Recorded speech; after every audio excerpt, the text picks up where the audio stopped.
A graça de nosso Senhor Jesus Cristo, o amor de Deus Pai seja com cada um de vocês. Meus irmãos, o meu nome é Abimail, eu sou servo de Deus e do Senhor Jesus Cristo.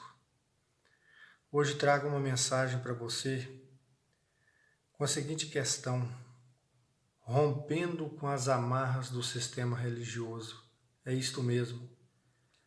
Porque quando lemos o Evangelho, examinamos a Escritura Sagrada, nós vemos que o Evangelho que o Senhor Jesus ensinou é um Evangelho simples, para o pobre, para o humilde, para o analfabeto e também para todos quanto o ouvirem, mas é uma mensagem simples.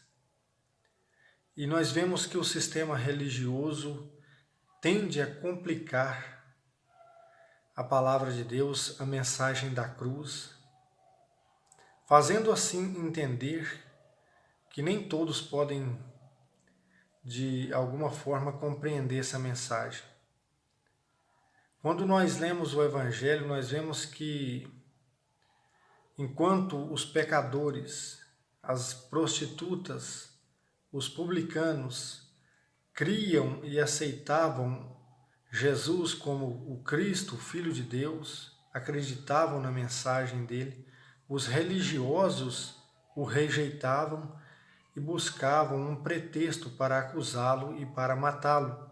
E tudo isso por inveja, porque o ensinamento de Cristo era um ensinamento com autoridade, um ensinamento simples, porém que falava a verdade de Deus. E hoje, irmãos, nós vemos surgir muitas denominações no cenário religioso. Cada dia surgem inúmeras igrejas, entre aspas, porque existe só uma igreja e ela se chama Igreja de Deus, porque igreja é pessoas. E esta igreja que é de Deus, ela está em todos os lugares. Ou seja, Deus não está limitado a uma instituição humana, porque a Igreja de Deus, ela não é uma organização, como muitos pensam hoje. Começa um grupo, daí a pouco vai lá, registra um nome e diz assim, há uma nova igreja. Não, a Igreja de Deus é um organismo, é o corpo de Cristo. Nós somos membros do corpo de Cristo.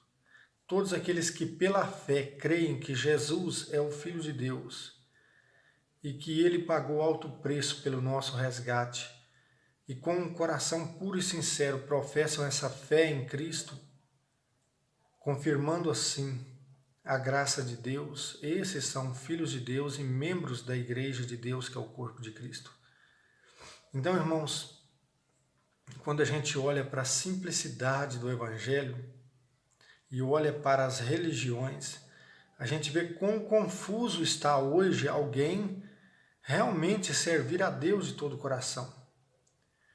Porque nós vemos um partidarismo tão grande, um partidarismo que não está contribuindo para o crescimento do reino de Deus, e sim para dividi-lo.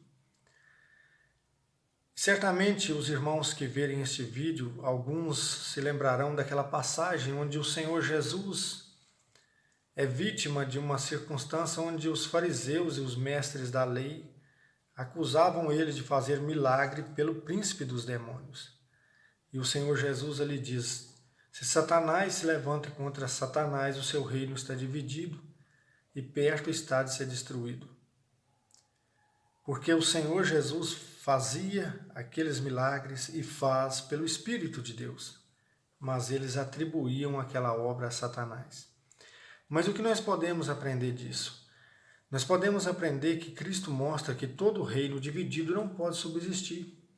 E um dos sinais do fim dos tempos, hoje um sinal eminente, é a divisão da igreja, das denominações. Você observa que em lugares pequenos, como Alvarenga, que é aqui a cidade onde eu moro, cidadezinhas de interior tem aí 8, 9 denominações ou mais. E aí alguns poderiam dizer, era bom se tivesse, era 50 ou 100. negativo. Isso não contribui em nada para o crescimento do reino de Deus. Isso só contribui para, podemos dizer assim, uma miséria espiritual. Porque nós vemos hoje igrejas se dividindo por questões mesquinhas. Um acha que tem que gritar, o outro acha que tem que orar em silêncio. Aí se dividem. A ponto de que num pequeno lugar há 2, 3 denominações da mesma. Então, irmãos, quando eu olho para a Escritura, eu vejo que, infelizmente, as pessoas nesse tempo atual não estão compreendendo. São poucos que entenderão, somente aqueles que não estão num fanatismo cego, religioso, que se separam, ou seja, que se apacentam a si mesmo, somente quem não está nessa condição é que vai entender o que é o reino de Deus. Porque muitos têm apacentado a si mesmos nessas denominações, vestem um terno, uma gravata e acham que são a última bolacha do pacote. Irmãos, só Jesus para ter misericórdia desse povo, fazendo acepção de pessoas, não estão no caminho certo. Há muitas pessoas sinceras, muitos servos e servas de Deus, em todas as igrejas, na igreja católica, na igreja evangélica, protestante, seja ela qual for.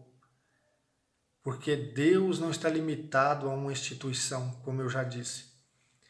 Mas nós vemos aqui, irmãos, em 1 Coríntios capítulo 3, verso 3, que diz assim: visto que ainda sois carnais, com efeito, se há entre vós inveja, rixas, não sois carnais e não vos comportais de maneira meramente humana, ou seja, uma conduta humana. Quando alguém declara eu sou de Paulo, o outro diz eu sou de Apolo, não procedeis de maneira meramente humana? Então hoje a dificuldade é essa, não há comunhão. Porque um é de uma igreja, o outro é de outra, o outro é de outra, o outro de não sei quantas. E às vezes o debate é tão idiota que são coisas que não contribuem em nada para o crescimento espiritual das pessoas, mas só causa mais ira, mais divisão. Coisas inúteis que fazem as pessoas se dividirem. Ao invés de se unirem em prol do Evangelho, em prol da causa do próximo, do amor ao próximo, da caridade. Enquanto pessoas estão morrendo de fome, de sede, frio, nudez, nós vemos pastores ganhando salários em cidades pequenas, cidade pobre, salários de 5.000, e em cidades grandes, salários exorbitantes, e ficam pregando, se você não der o dízimo, você vai para o inferno. E as pessoas sem conhecimento algum da palavra de Deus caem nessa. Caem nessa e vão e contribuem. Eu estou contribuindo para Deus. Aí alguém diz assim, por que você está fazendo isso? Às vezes é uma pessoa que nem é de igreja fala, por que você está fazendo isso? Aí a pessoa ingênua acha que está sendo um crente. Eu faço isso porque é para Deus. Você acha mesmo que Deus precisa do seu dinheiro? Você sabe como que era o sistema de dízimos do Antigo Testamento? Havia 3 tipos de dízimos. Havia o dízimo anual, que era o dízimo dos produtos da terra. Não havia dízimo de dinheiro, embora o dinheiro já existisse. O dinheiro existe desde o tempo do Gênesis.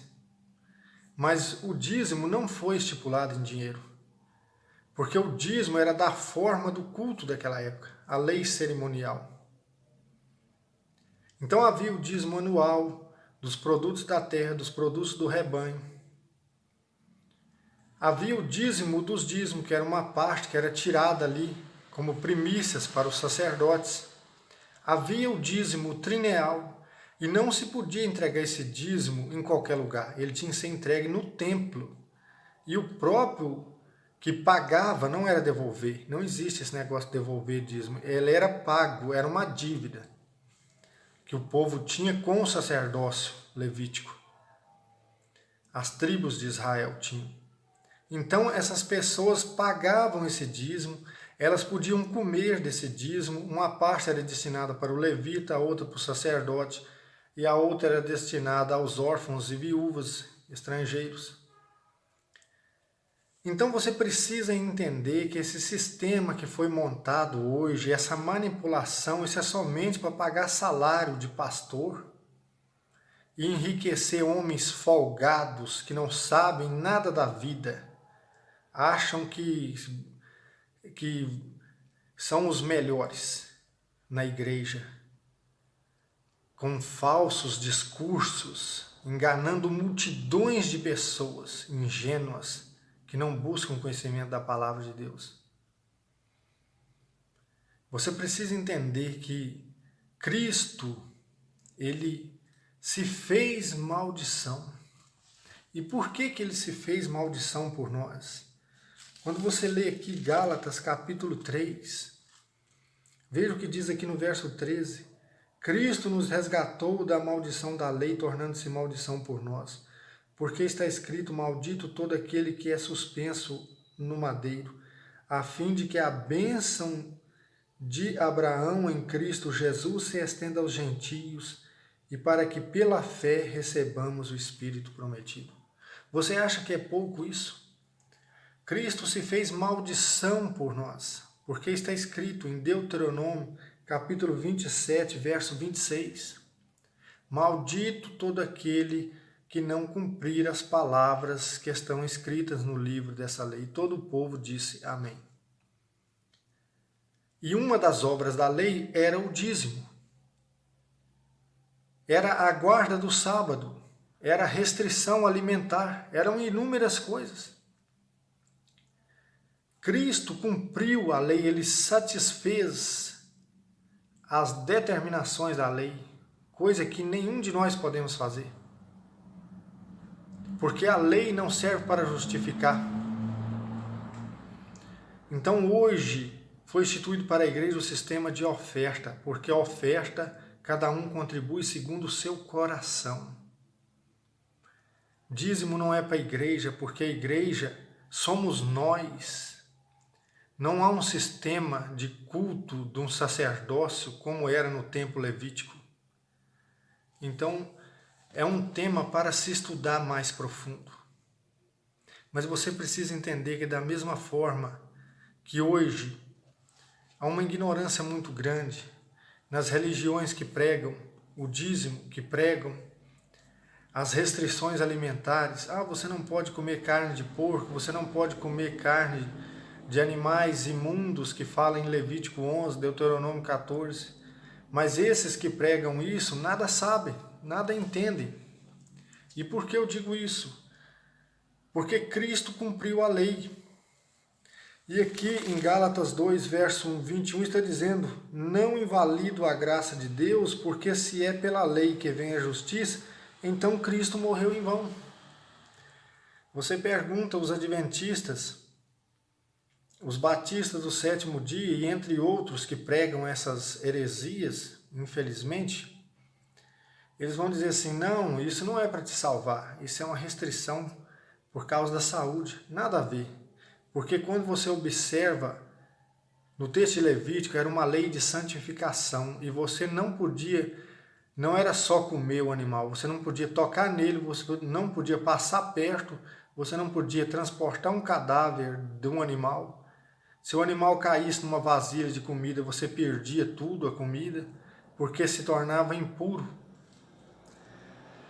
Tudo isso estava ligado à economia daquela aliança, e o tabernáculo de Deus estava no meio dos homens. Então, era necessário de ritos de purificação e de santificação, restrição alimentar, ritos de purificação, sacrifício de animais e muitas outras coisas.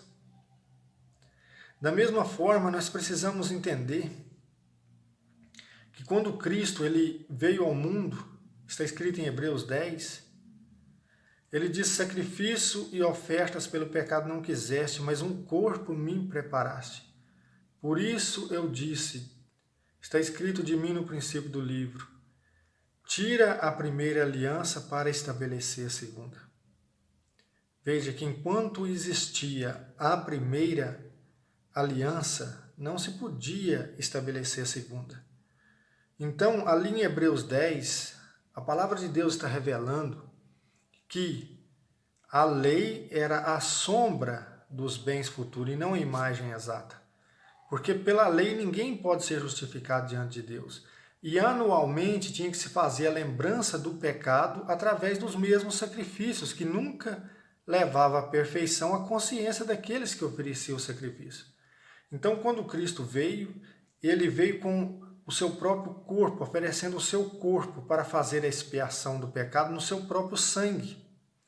Então, Hebreus capítulo 10 está dizendo, aqui está dizendo no verso 9, e assim ele declara, Cristo, primeiramente, sacrifício e oferendas e holocaustos, sacrifício pelo pecado, tu não os quiseste e não te agradaram. Trata-se, notemos bem, de oferendas prescritas pela lei. Depois ele assegura, eis que eu vim para fazer tua vontade. Portanto, anula o primeiro regime ou aliança para estabelecer o segundo. E graças a essa vontade é que somos santificados pelo oferecimento do corpo de Jesus Cristo, realizada de uma vez por todas. Meus queridos irmãos e irmãs, essa palavra é para te libertar desse jugo religioso. Entenda que Cristo passou o que passou para nos libertar da servidão da lei. E o que torna o homem impuro hoje é o que procede do coração do homem. Não o que você come ou o que você bebe. É só você ler em Marcos capítulo 7, em Mateus capítulo 15, você vai ver claramente. Esta restrição se referia porque havia dois povos na terra. Deus escolheu Israel como nação eleita e os gentios eram um povo impuro. Então, quando Deus traz nos últimos tempos a graça pelo Evangelho, Deus purificou todos os povos e colocou todos em pé de igualdade. Esta é que é a explicação para Atos capítulo 10, quando Pedro vê aquela visão. Aqueles animais impuros simbolizavam os gentios, que agora tinham sido purificados para receber o Evangelho. Da mesma forma, Deus mostra ali a Pedro, mata e come, e não considere impuro aquilo que Deus purificou. Agora, se você vai olhar a explicação de pessoas que não estão debaixo da graça, você nunca vai entender essa mensagem. Meu irmão, nós precisamos entender também que o sábado, e como foi difícil, porque muito tempo eu fiquei procurando entender essa questão. E durante um tempo eu fiquei com esse jugo sobre os meus ombros. Mas o Senhor me libertou porque eu sempre busquei em Deus o entendimento da palavra e sempre estudando a palavra, o Espírito Santo me mostrou que nós precisamos hoje, irmãos, unicamente e suficientemente da graça de Deus, nada mais. Porque você observa que o sábado tinha em si um caráter da aliança. Sim, o repouso sabático, e antes do repouso sabático, em Gênesis 2, verso 1 a 3, aquele descanso ali já mostrava um pouco do repouso eterno que Deus preparara para os seus filhos. E quando Deus deu a lei a Moisés, a aliança foi selada no 7º dia. É só você ler ali Êxodo 24. Você vai ver que ali no texto vai dizer que a nuvem rodeou o monte 6 dias. E no 7º dia Deus chamou Moisés e fez aliança com ele. Então era tão rigoroso que se alguém violasse o sábado, até mesmo um simples acender fogo num fogão, essa pessoa era punido com a pena de morte. Então, meus queridos irmãos, na antiga aliança, uma pessoa tinha esse encontro com Deus no sábado, porque o sábado ele tinha esse caráter de dia santo, onde as pessoas eram santificadas pela proximidade com Deus, porque em Ezequiel 20:12 diz: E lhes dei os meus santos sábados para que todos saibam que eu sou o Senhor que os santifica. Então o povo, na comunhão com Deus nesse dia, era santificado. E esse repouso semanal já apontava para o descanso eterno. Então nós precisamos entender aqui que agora a nova aliança foi feita no corpo de Cristo, no sangue de Cristo. Veja bem. Antes ela estava contida na lei dos mandamentos, inclusive o sábado, que era uma sombra de Cristo. Quando você vai para Colossenses 2, verso 16, ali diz a palavra: Ninguém vos julgueis pelo comer, beber, ou pelos sábados ou luas novas, porque tudo isso não é mais do que a sombra do que deveria vir, porque a realidade é o corpo de Cristo. Então veja que não só o sábado, mas todas as coisas na lei eram sombras de Cristo. Então agora a nova aliança foi constituída no corpo de Cristo, no sangue de Cristo. E onde nós encontramos paz com Deus? É pela justificação pela fé em Cristo. É pelo derramamento do sangue de Cristo. Você vê que aqui em Hebreus diz: agora todos nós somos santificados pelo oferecimento do corpo de Cristo de uma vez para sempre. Então Cristo é o nosso descanso eterno. Ele é a nossa aliança com Deus. Ele é o nosso sábado. Quem crê verdadeiramente em Cristo, guarda o sábado. Agora, quem não crê, poderia guardar 613 mandamentos, que é tudo em vão. É isso que a palavra diz. Aqui, irmãos, em Gálatas 3, verso 3, diz assim: Sois tão insensatos que, tendo começado com o Espírito, agora acabais na carne. Foi em vão que experimentastes tão grandes coisas, se é que foi em vão. Aquele que vos concede o Espírito o opera milagres entre vós, o faz pelas obras da lei ou pela adesão da fé? Veja que as pessoas que receberam o Espírito, os milagres de Deus, foi pela fé e não pelas obras da lei.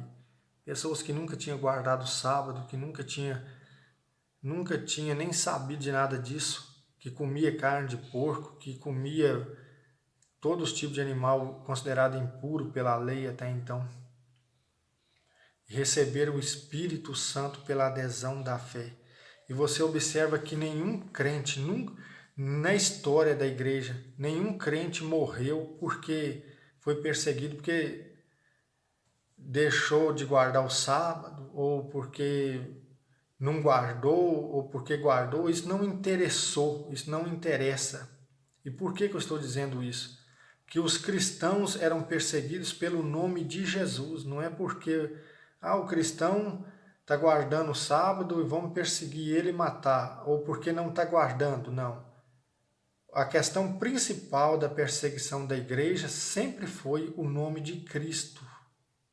O nome de Cristo. As pessoas morreram degoladas, nas arenas, sendo devoradas por feras, queimadas em fogueiras, enforcadas, transpassadas por flechas, por espada, perderam as suas vidas pelo nome de Jesus, e não porque não guardaram o sábado, ou guardar ou deixar de guardar. Isso nunca interessou para a igreja, porque a igreja sempre soube, os fiéis de Deus, discípulos de Cristo, sempre sofreram perseguições pelo nome de Jesus. Essa sempre foi a questão, e eles sempre souberam que a graça de Deus veio sobre os homens e que a salvação é unicamente por meio da fé. Eu fico pensando que esse sistema religioso, com essa religiosidade, só vai contribuir para o inferno. Porque, irmãos, é muito triste pensar, mas nós vemos aqui a palavra de Deus em Tiago, no capítulo 1.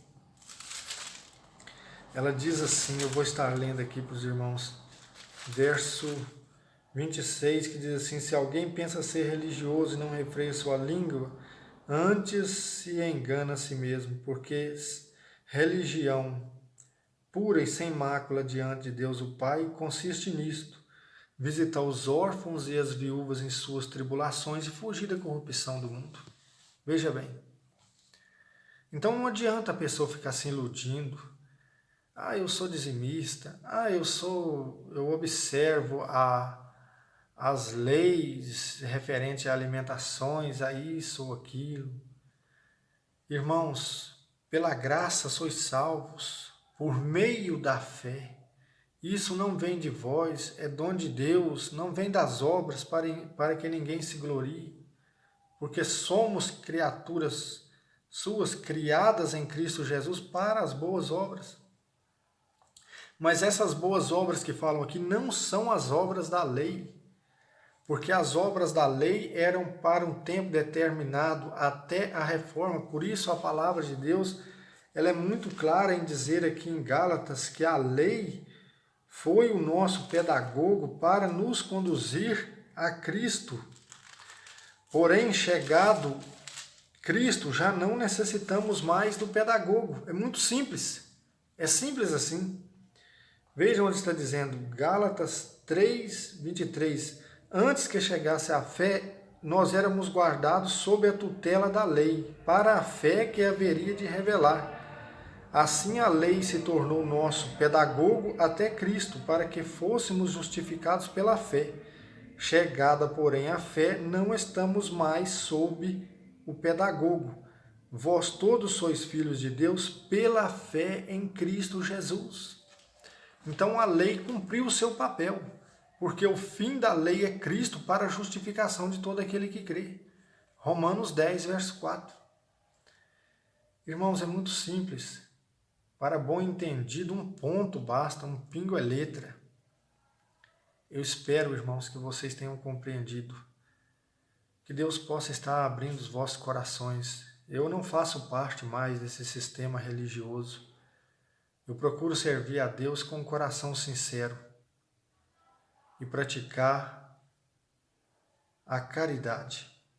Então, irmãos, nós precisamos ser revestidos dessa certeza e saber que na plenitude de Cristo todos nós recebemos graça sobre graça. É isso que está escrito em João capítulo 1. Em 2 Coríntios 12 ele diz: a tua graça, a minha graça te basta, pois o meu poder se aperfeiçoa na fraqueza.